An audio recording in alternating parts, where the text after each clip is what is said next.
হে everyone, আসসালামু আলাইকুম। সবাই কেমন আছেন? আশা করি আল্লাহর রহমতে ভালো আছেন। আমি আলহামদুলিল্লাহ ভালো আছি। এসবি সাবিহা ব্লগ অ্যান্ড কুকিংয়ে নতুন আরও একটি ভিডিও আপনাদের সাথে শেয়ার করতে চলে আসলাম। এই তো আমি ভাত খেয়ে নিচ্ছি। প্রথমে এখানে কহি ভাজি দিয়ে নিয়েছি। তো আমি সাথে মরিচও নিলাম, বাট এটা কিন্তু ভাজার মধ্যে যে মরিচটা ছিল ওইটাই। তো ভাজিটা আলহামদুলিল্লাহ অনেক ভালো ছিল। তো আমি ভাতটা খেয়ে নিলাম আস্তে আস্তে। যে দেখুন, যদি আমার ভিডিও আপনাদের ভালো লাগে অবশ্যই আমাকে কমেন্ট করে জানাবেন। তারপর বাজিটা যখন খাওয়া হয়ে গেল, তারপর নিয়ে নিলাম আমি বট। আজকে আমি গরুর বট রান্না করেছি আলু দিয়ে, কারণ আমি বটের মধ্যে আলুটা অনেক পছন্দ করি, যেটা আমি মাংসতে কখনোই পছন্দ করি না অতটা, যতটা পছন্দ আমি বটের মধ্যে আলু পছন্দ করি।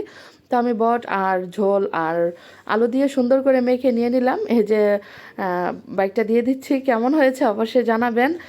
আর আমার ভিডিও যদি আপনাদের ভালো লাগে অবশ্যই আমাকে বলবেন। আর আমার রান্নাগুলো কেমন হয়েছে তাও জানাবেন। আর আমার রান্না তো আমার কাছে আলহামদুলিল্লাহ অবশ্যই অনেক ভালো লেগেছে। তাই ভিডিওটা আজকে এ পর্যন্তই। সবাই ভালো থাকবেন, সুস্থ থাকবেন, আমাদের জন্য দোয়া করবেন। আর আল্লাহ হাফেজ, বাই।